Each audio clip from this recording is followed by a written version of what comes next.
Hello मेरे दोस्तों, कैसे हैं आप सभी। उम्मीद करते हैं आप सब अच्छे होंगे, बढ़िया होंगे और लाजवाब होंगे और आप सबकी पढ़ाई भी बेहतरीन तरीके से चल रही होगी। दोस्तों स्वागत है आप सभी का क्लास 10th के मैथ के चौथे पार्ट में, जिसमें आज मैं आप सभी को बताऊंगा कि बहुपद का शून्य क्या होता है, बहुपद के शून्य का गुणांकों में संबंध क्या होता है, गुणांक क्या होता है, इन सभी के बारे में चर्चा करने वाला हूं। दोस्तों अगर आप लोग लास्ट तक जुड़े रहेंगे तो यहाँ से आपके बोर्ड एग्जाम में कम से कम 4 नंबर का क्वेश्चन आने वाला है, इसलिए आप सभी को पेन और कॉपी लेकर के बैठना होगा।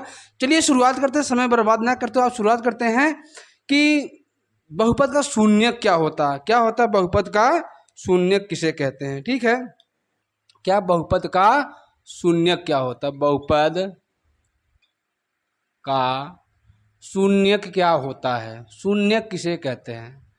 शून्य का मतलब होता है जीरो, शून्य का मतलब होता है जीरो होता है। क्या होता है, यानी किसी बहुपद में उपस्थित चर का वह मान जिसको रखने पर उस बहुपद का मान जीरो हो जाए, उसी को हम बहुपद का शून्य कहते हैं। क्या हो जाएगा, किसी बहुपद में उपस्थित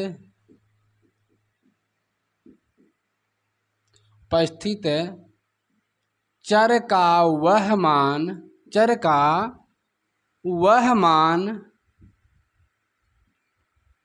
जिसको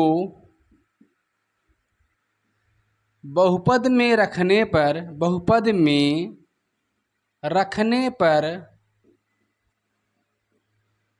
शून्य हो जाता है, उसी को बहुपद का शून्यक कहते हैं। क्या कहते हैं, उसी को हम बहुपद का शून्यक कहते हैं। यानी किसी बहुपद में उपस्थित चर का वह मान जिसको हम उसी बहुपद में रखें, तो अगर वह बहुपद जीरो हो जाता है तो उसी को हम कहते हैं बहुपद का शून्यक। जैसे देखिए एक बहुपद है जैसे दिया है, बहुपद का नाम है, मान लेते हैं px है, जो बहुपद है x में है, दिया है x माइनस में 4, यह बहुपद है। अब यहाँ पर क्या है कि x का ऐसा कौन सा, यानी x चर है, उसका ऐसा क्या मान रखें कि बहुपद का मान जीरो हो जाए। तो आप सभी को पता है अगर हम इसको जीरो बनाना है तो आप क्या करोगे, इस x के स्थान पर हम क्या रखेंगे, जो x है, x के स्थान पर क्या रखा जाएगा, यहाँ क्या रखा जाएगा 4, तभी 4 में 4 जाएगा, क्या आएगा जीरो। तो आप सभी को पता है यहाँ जो चर है, चर का मान क्या होगा, ये चर है इसका मान क्या होगा, इसका मान हम क्या रखेंगे 4 रखेंगे, तभी क्या होगा बहुपद का मान जीरो हो जाएगा।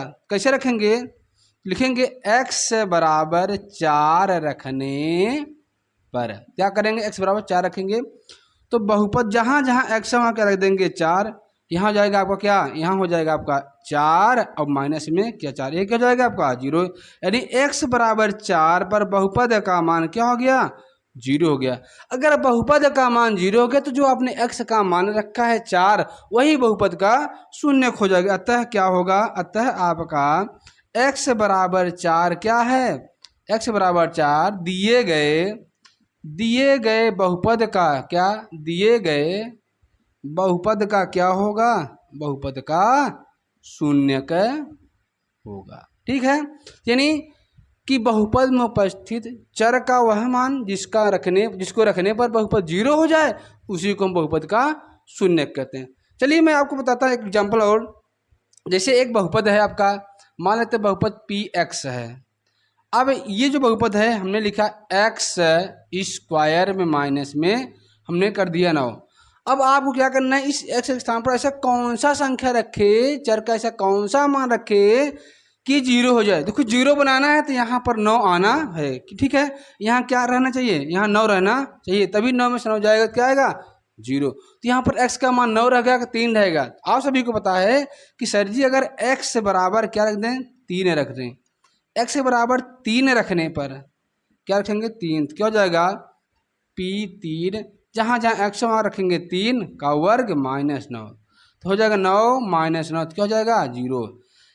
क्या हम -3 भी रख सकते हैं, देखिए तो हम -3 भी रख सकते हैं। क्या लिखेंगे, x बराबर अगर -3 रखा जाए ना तब भी बहुपद का मान क्या होगा, 0 होगा। क्या करेंगे, p -3 यहाँ क्या रखेंगे, -3 का वर्ग और माइनस में 9। अब आप सभी को पता है माइनस का वर्ग क्या होता है, +9 -9 तो क्या हो जाएगा आपका 0।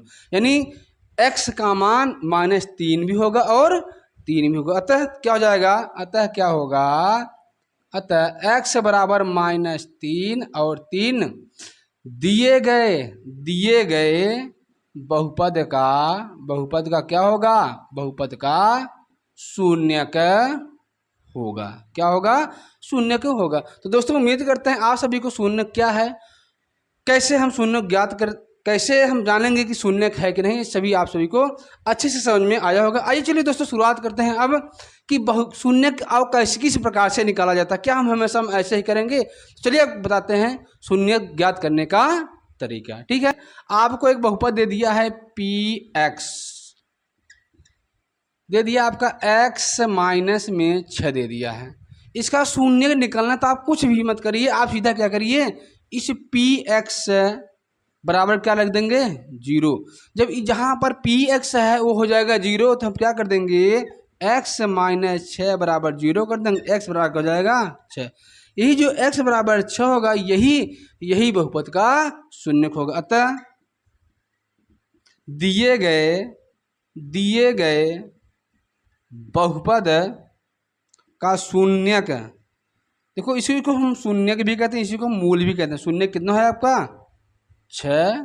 ठीक, ऐसे आप कोई भी बहुपद लीजिए, जैसे मान लीजिए हमने बहुपद ले लिया, दिया है आपका एक बहुपद दिया है gx दिया है, ये दिया आपका x² में माइनस में 4 दिया है। इसका शून्य कैसे ज्ञात करेंगे, ध्यान दीजिएगा। देखो बच्चों, अगर आप लोग ध्यान नहीं देंगे, पेन और कॉपी लेकर नोट नहीं करेंगे ना, तो यहाँ सबसे ज़्यादा गलतियाँ होता है बच्चों से, और यही गलतियाँ आप बोर्ड एग्जाम में दोहराओगे तो आपको नंबर मिलने वाला नहीं। इसलिए आप लोग पेन और कॉपी लेकर के, और पहले ही बात तो बहुत बेहतरीन तरीके से आप नोट करिएगा, और जो मैं बता रहा हूँ उसको ध्यान दीजिएगा, क्योंकि यहाँ 99% बच्चे गलतियाँ करते हैं।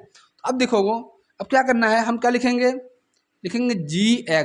gx बराबर हो जाएगा 0। जब यहाँ पर 0 हो जाएगा ना तो ये पूरा हो जाएगा x² - 4 बराबर 0। तो यहाँ से क्या होगा, x² बराबर 4 इधर आएगा तो प्लस हो जाएगा। और आप सभी को पता है क्या पता है, पता ये है कि जब यहाँ से वर्ग हटाया जाता है तो यहाँ क्या लग जाएगा, प्लस माइनस अंडर रूट में 4। तो x वर्ग हटेगा तो वर्गमूल लग जाएगा, बराबर हो जाएगा प्लस माइनस, और 4 का वर्गमूल कितना होता है, 2। यानी जो भी x का मान होगा कितना होगा, -2 और +2 होगा। तो यही दोनों क्या होंगे, बहुपद के शून्यक होंगे। अतः क्या होगा, x बराबर -2 और 2 बहुपद के क्या हैं, बहुपद के शून्यक। क्या है, बहुपद के शून्यक।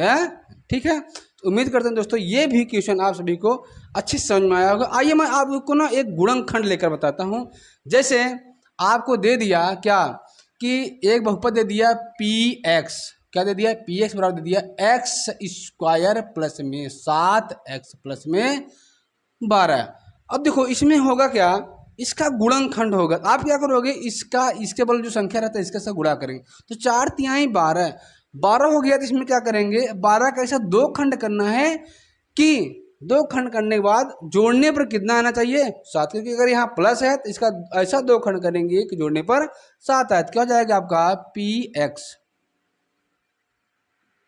बराबर क्या लिखेंगे, x² प्लस में 4 तिहाई 12, क्या हो जाएगा 4 + 3 × x प्लस में 12। ये हो जाएगा आपका x², इसका इसमें गुणा करेंगे तो क्या होगा 4x और प्लस में 3। दोस्तों घबराइए नहीं है, मैं आपको ना जो ये गुणनखंड है, गुणनखंड का एक वीडियो बना दूंगा जिसमें मैं आपको बेहतरीन तरीके से बता दूंगा कि आप किस प्रकार से गुणनखंड कर सकते हैं। तो जिन दोस्तों को आता होगा वो लोग जरूर ध्यान दीजिएगा, जिनको नहीं आता है ना मैं उनके लिए एक वीडियो जरूर बनाऊंगा कि किस प्रकार से कितने आसान तरीके से हम गुणनखंड को कर सकते हैं, कैसे इसको हम सीख सकते हैं, बेहतरीन तरीके से मैं बताऊँगा। ठीक है, यहाँ पर हो जाएगा आपका 12। ये हो जाएगा, यहाँ पर कॉमन होगा, कॉमन क्या होगा, इन दोनों कॉमन क्या हो जाएगा एक्स, यहाँ बचेगा एक्स प्लस में 4 और जितना यहाँ आया है उतना यहाँ भी रहेगा।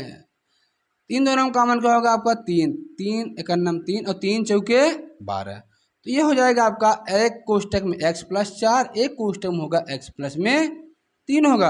अब हमको कह रहा शून्य, शून्य निकालने के लिए क्या करेंगे, हम क्या करेंगे, एक बार x प्लस 4 बराबर क्या कर देंगे 0, एक बार करेंगे x प्लस 3 बराबर क्या कर देंगे 0, x बराबर हो जाएगा -4, यहाँ होगा x बराबर माइनस में 3। यही क्या है, यही क्या है,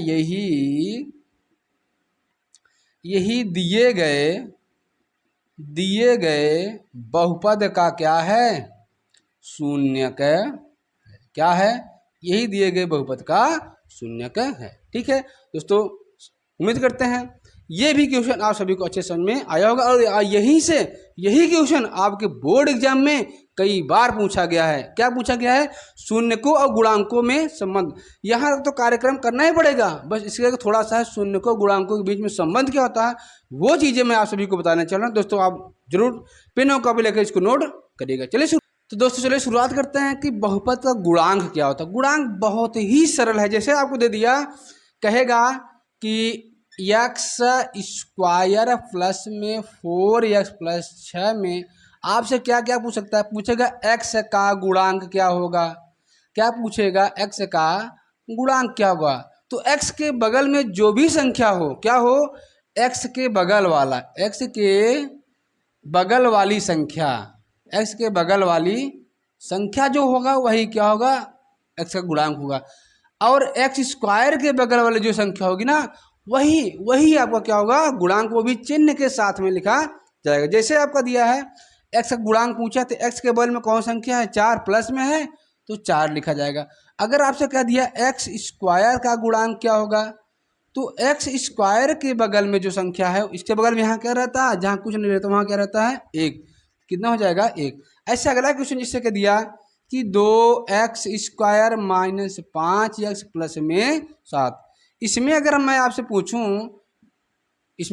पूछूं क्या कि x का गुणांक क्या होगा, x का गुणांक क्या होगा, और आपसे पूछ लिया x स्क्वायर का गुणांक क्या होगा, आप क्या बताओगे, आप ये बताओगे सर जी x के बगल में यहाँ क्या दिया है, यहाँ पर x के बगल में क्या दिया है माइनस में 5, इसका गुणांक क्या हो जाएगा माइनस में 5। दोस्तों गलती मत करिएगा, आपको चिन्ह सहित लिखना पड़ेगा क्योंकि आगे वाला जो टॉपिक है शून्य के गुणांकों के संबंध इसी पर आधारित है। अगर ये चीज़ें नहीं आएगा ना, शून्य के गुणांकों के संबंध का सवाल आपको लगाने में समस्या हो सकती है। फिलहाल कोई दिक्कत नहीं, ध्यान दीजिएगा।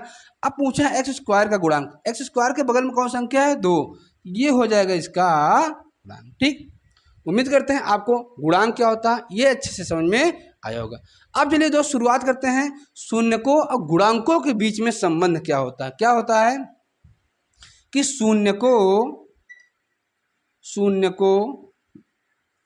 एवं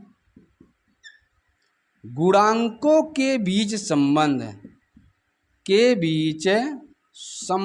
क्या होता है, इसको आप समझिएगा। इसका एक सूत्र होता है, इन सूत्र को आप सभी को अच्छे से समझना होगा। क्या होगा, अगर मान लीजिए कोई द्विघात बहुपद दिया है, एक द्विघात बहुपद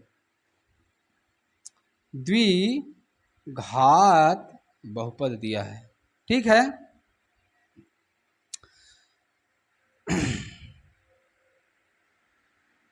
द्विघात बहुपद दिया है, क्या हो जाएगा आपका, जैसे मान लो a x square plus b x और प्लस क्या दिया है सी, ये एक द्विघात बहुपद है। इसके शून्यकों गुणांकों में संबंध क्या होता है, तो द्विघात बहुपद के जो शून्यक होते हैं ना, इसके 2 शून्यक होते हैं। कितने शून्यक होते हैं, 2 शून्यक। इसी शून्यक को हम क्या कहते हैं, इसी शून्यक को हम मूल भी कहते हैं। कितने शून्यक होते हैं, 2 शून्यक होते हैं। 2 शून्यक कौन है, एक होगा आपका अल्फा और दूसरा क्या होगा आपका बीटा होगा।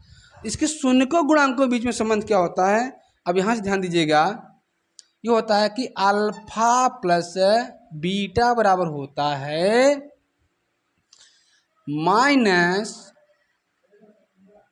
एक्स का गुणांक माइनस एक्स का गुणांक बटे एक्स स्क्वायर का गुणांक। अब x का जो गुणांक है यहाँ पर क्या है b, तो ये हो जाएगा माइनस बी बटे ए। ये हो जाएगा शून्यकों का योगफल जो होगा किसके बराबर होगा, माइनस एक्स का गुणांक बटे एक्स स्क्वायर का गुणांक, या एक्स का गुणांक क्या है b, हो जाएगा माइनस बी, एक्स स्क्वायर का गुणांक यहाँ पर क्या है a, तो माइनस बी बाई ए। अब आता है शून्यकों का गुणनफल अल्फा इंटू बीटा, इसी को मूलों का गुणनफल भी कहा जाता है, इसी को शून्यकों का गुणनफल भी कहा जाता है। ठीक, ये क्या होगा, अचर पद, क्या होगा, अचर पद बटे एक्स स्क्वायर का गुणांक। अब इसमें देखो अचर पद कौन सा होता है, जो लास्ट वाला होता है ना, ये वाला, ये क्या है, यही हमारा होता है अचर पद होता है। तो अचर पद क्या है, सी बटे एक्स स्क्वायर का गुणांक क्या है, एक्स स्क्वायर गुणांक आपका यहाँ पर है ए। ये हो जाएगा शून्यकों के गुणनफल और अचर पद और एक्स स्क्वायर गुणांक के बीच में संबंध। दोस्तों उम्मीद करते हैं शून्यकों गुणांकों के बीच के संबंध का ये सूत्र आप सभी को अच्छे समझ में आया होगा। दोस्तों अब इससे संबंधित जो भी सवाल होगा मैं आपको इस अगले वाले वीडियो में बनाकर बताऊंगा किस प्रकार से इसका सवाल लगाया जाता है, क्या इंपॉर्टेंट है। तो वीडियो थोड़ा लंबा रहा, हम चाहते हैं कि आप छोटे छोटे पार्ट में सीखिए। दोस्तों मिलते हैं अगले वाले वीडियो में, तब तक के लिए धन्यवाद, सत श्री अकाल, राधे राधे, जय हिंद।